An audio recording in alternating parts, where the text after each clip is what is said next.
শুরু করছি প্রেম বসন্ত সিজন 2। লেখনীতে হামিদা আক্তার, ইভা হায়াত। পর্ব সংখ্যা 27, এর শেষাংশ। দুপুরটা নিস্তব্ধ অথচ ভরা।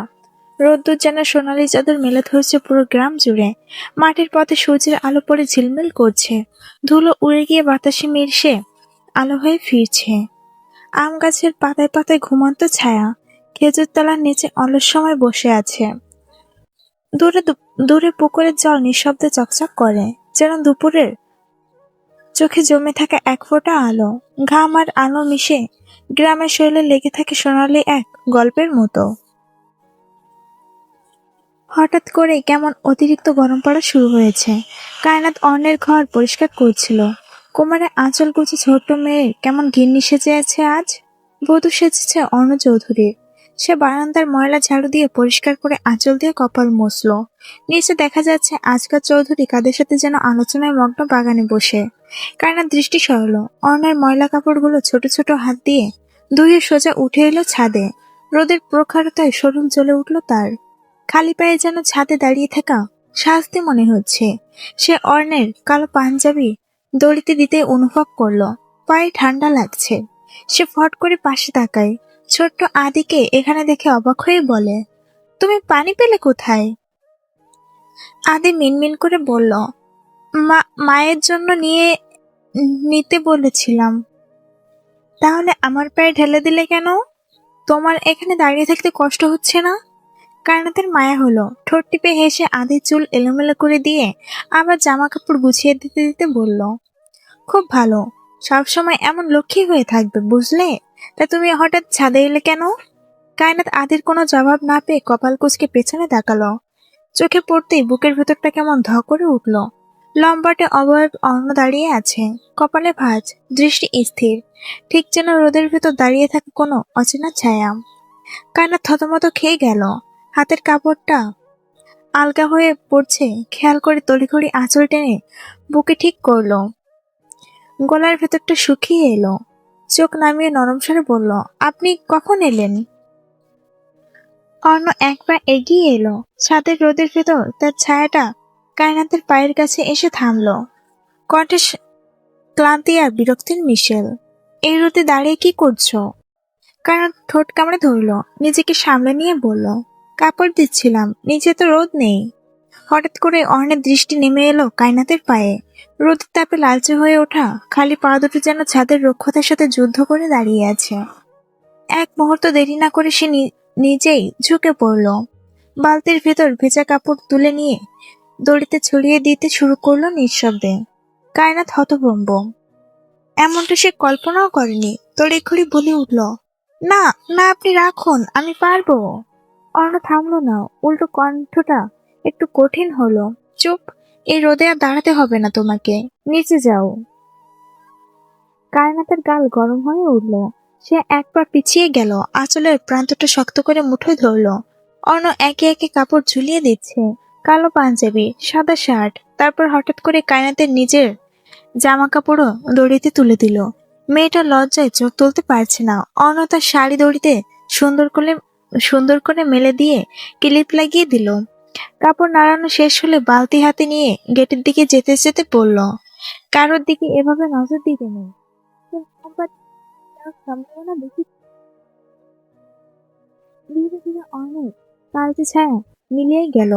কায়নাত পিছু ফিরে তাকিয়ে রইল সেদিকে খানিকক্ষণ। লাজে যেন গাল দুটো টমেটোর মতো হয়ে এসেছে। সিঁড়ি বেয়ে নিচে নামতে দোতলায় দেখতে পেল নিধি দাঁড়িয়ে আছে চুপচাপ। কায়নাত এগিয়ে গিয়ে পাশে দাঁড়ালো। কি হলো ননদিনীর?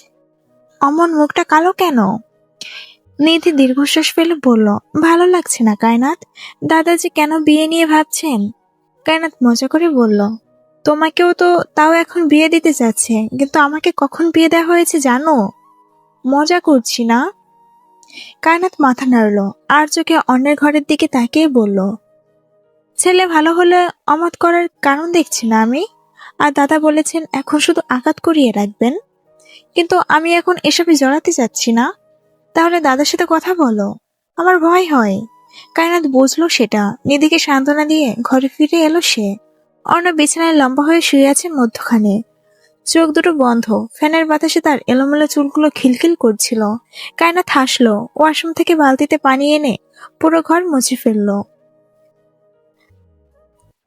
আজ গেল কায়নাত হাসলো, ওয়াশরুম থেকে বালতিতে পানি এনে পুরো ঘর মুছে ফেললো।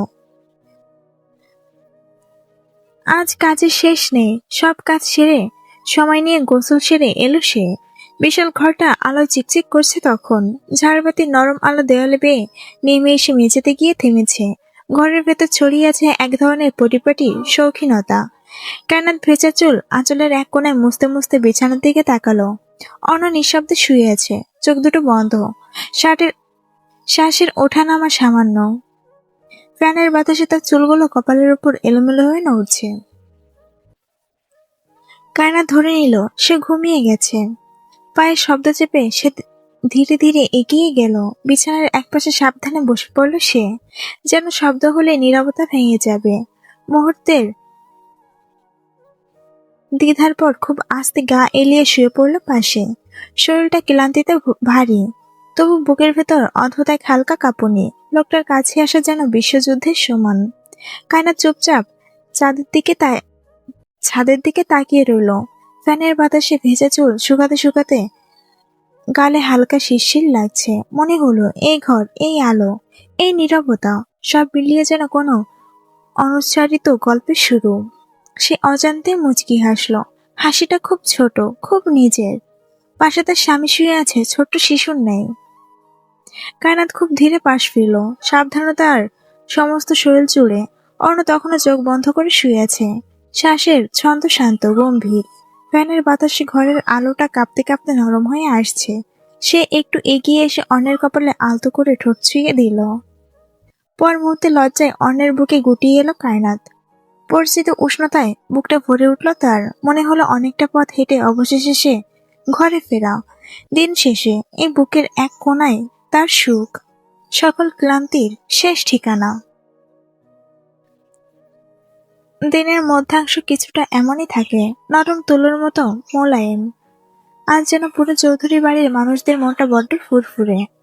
মাশফিক চৌধুরী ঘরটা বেশ পুরোনো দিনের জিনিস দিয়ে সাজানো, তবু সবকিছুতে শৌখিনতার ছাপ। যারা চুপটি করে বসে আছে পালঙ্কে, মাশফিক চৌধুরী বেহরুজ বেগমকে বসতে বললেন পাশে। তিনি বসতে মাশফিক চৌধুরী নরম গলায় বললেন, শোনো আম্মু, কষ্ট পেয়েছ এটা আমি বুঝতে পারছি, কিন্তু এসব ঘটনা আমাদেরও অজানা ছিল। জানা মুচকি হেসে বলল, ভয় পাবেন না আঙ্কেল। ভয় পাচ্ছি না, আমার খারাপ লাগছে তোমার কথা ভেবে। আন্টি আর আঙ্কেলকে মাফ করে দিও। যারা মাথা নাড়িয়ে নরম গলায় বলল, এসব কি বলছেন আঙ্কেল? আগামীতে কি হবে এটা আল্লাহ ছাড়া কেউ জানেন না। আমার ভাগ্যে ছিল না বলে আমি পাইনি। এসব নিয়ে আমার কোনো আফসোস না, বরং আমি মনে প্রাণে বিশ্বাস করি আল্লাহ যা করেন ভালোর জন্যই করেন।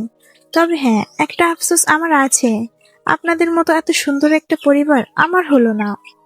বেহরুজ বেগম জারার মাথায় হাত বুলিয়ে বললেন, বউ নয়, মেয়ে হয়ে থেকো আমাদের কাছে। কে বলেছে আমরা তোমার পরিবার নই? যারা খুশি হলো। বেহরুজ বেগম মন ভরে দোয়া করলেন মেয়েটার জন্য। তিনি ভেবেছিলেন এসব নিয়ে ভীষণ ঝামেলা হবে ওদের মধ্যে, কিন্তু তেমন কিছুই হয়নি। যারা গুটি গুটি পায়ে ঘর থেকে বেরিয়ে এলো। এতক্ষণ হাসি খুশি থাকলেও ক্ষেতের কোনায় লেগে থাকা হাসিটুকু মিলিয়ে গেল বিষণ্ণতায়। বাড়ির বাইরে বেরিয়ে এসে হাঁটতে হাঁটতে পুকুরের কাছে এলো। বিশাল বড় পুকুরের মধ্যে ঝকঝক করছে পরিষ্কার পানি। কি সুন্দর চারপাশ ফুলের বাহার। ওপাশ দিয়ে এক অবয়ব হেঁটে আসছে তার নিকট। যারা কপাল কুঁচকে পাশে ফিরল, আদালকে দেখতে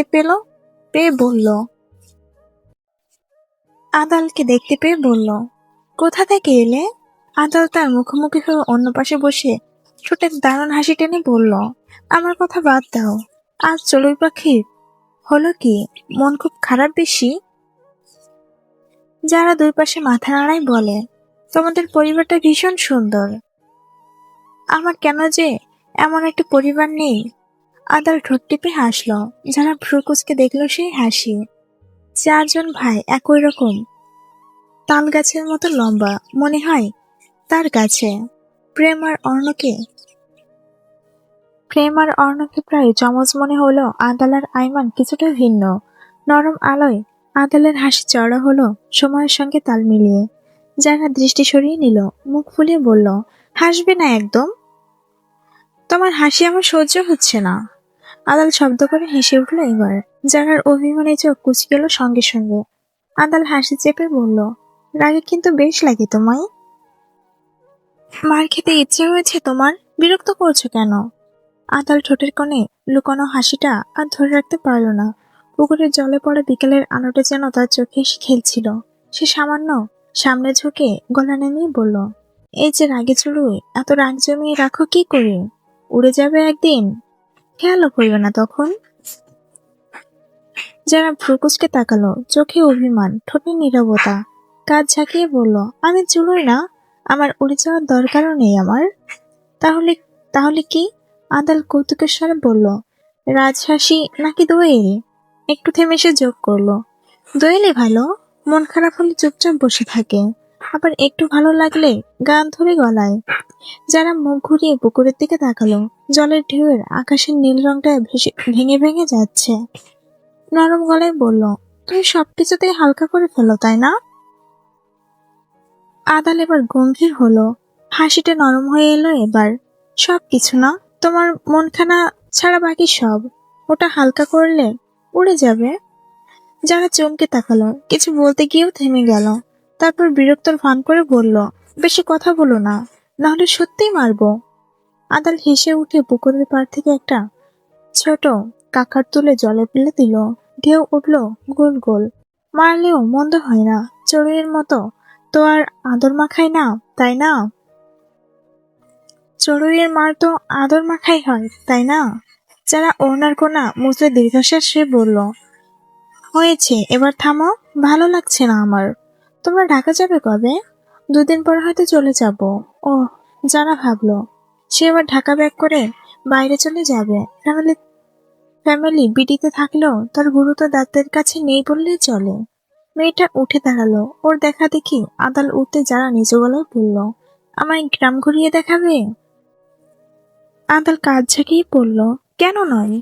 যারা চোখে হঠাৎ করে যেন আলো জ্বলে উঠল। এতক্ষণ যে যে মেয়েটার মন খারাপের ভারে নুয়েছিল, সে এক নিমিষে হালকা হয়ে গেল। ঠোঁটের কোণে লুকিয়ে থাকা হাসিটা আর চাপা থাকলো না। যারা আর দেরি করলো না, ওড়নাতে কাঁধে ঠিক করে নিয়ে এক পা এগিয়ে এলো। বিকেলের নরম আলো তখন চারপাশে ঢেলে পড়েছে। পুকুর পাড় ছেড়ে দুজন হাঁটতে হাঁটতে ঢুকে পড়লো বিশাল বাগানের ভেতর। বাগানটা যেন কোনো গল্পের পাতা। দুপাশে আম জাম কাঁঠালের সারি।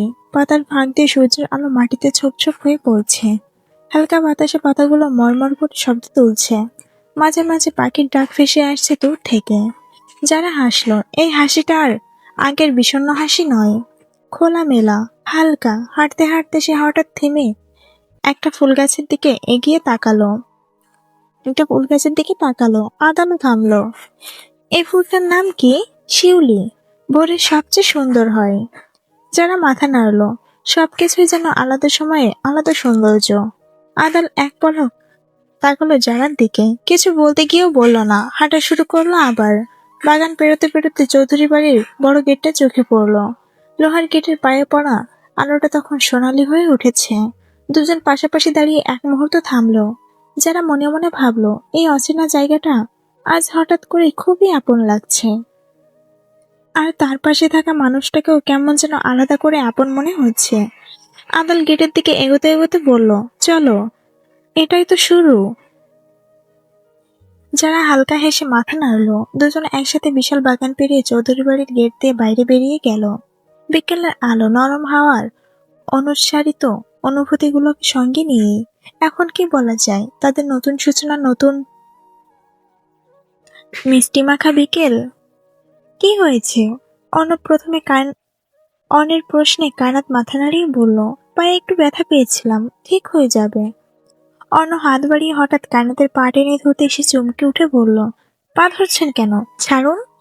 অর্ণ গম্ভীরতা দৃঢ় রেখে চোখ খুলে তাকালো ভীতু চোখের জোড়ায়। অর্ণ মনোযোগ দিয়ে কায়নাতের পা ধীরে ধীরে সামঞ্জন করে নিল, প্রতিটি অঙ্গ প্রত্যঙ্গে যত্নের ছোঁয়া মিলিয়ে। যেন পায়ের ছোট্ট আঙুল পর্যন্ত জানে কোথায় কতটা সাবধানী হতে হবে। কায়নার চোখ বড় করে তাকিয়ে রইল। লজ্জা বিস্ময়ের মিশ্রণে তার গাল টমেটোর মতো লাল হয়ে উঠল। একটু কাঁপুনি বুকে ছড়িয়ে গেল, কিন্তু সেই স্পর্শে তার মধ্যে যেন এক অদ্ভুত প্রশান্তি জমল। ফ্যানের হালকা বাতাসে ভেজা চুলগুলো আঁচলের কোণা এলোমেলো হয়ে নরমভাবে নড়ছে। অর্ণের হাত এখনো পায়ের পাশে। শেষ মুহূর্তে অর্ণ পা নামিয়ে নিয়ে একটু পেছনে হটল, কিন্তু দৃষ্টি থেকে কায়নাতকে সরাতে পারল না। সে লাজের মধ্যে নিজেকে শান্ত করার চেষ্টা করলো, ঠোঁট কামড়ে ধরল, হাত ছোট করে আঁচল মুঠে ধরল। পায়ের ব্যথা নেই। অর্ণ হালকা কেশে ঘরের বাইরে পা বাড়ালো। ছোট্ট আদি দরজার সামনে দাঁড়িয়েছিল এতক্ষণ। মামা দরজা খুলতেই ফিক করে হেসে ফেললো। অর্ণ কপাল কুঁচকে বলল, দরজার সামনে কি করছো? তোমার কাছে এসেছি। তাহলে দরজায় নক করনি কেন? আদি ঠোঁট উল্টালো। সে এতক্ষণ নাজনীনের ঘরে গিয়ে তাদের ঝগড়া দেখছিল। অর্ণ ঝুঁকে এসে ওকে কোলে নিয়ে মুখে লেগে থাকা খাবার মুছিয়ে দিল। ঘরে এসে কান্নার ছোট ছোট চোখ করে তাকিয়ে তাদের দিকে। আদিকে কি সুন্দর কোলে নিয়ে আদর করে লোকটা, অথচ তাকে ধারে কাছে ঘেঁষতেও দেয় না।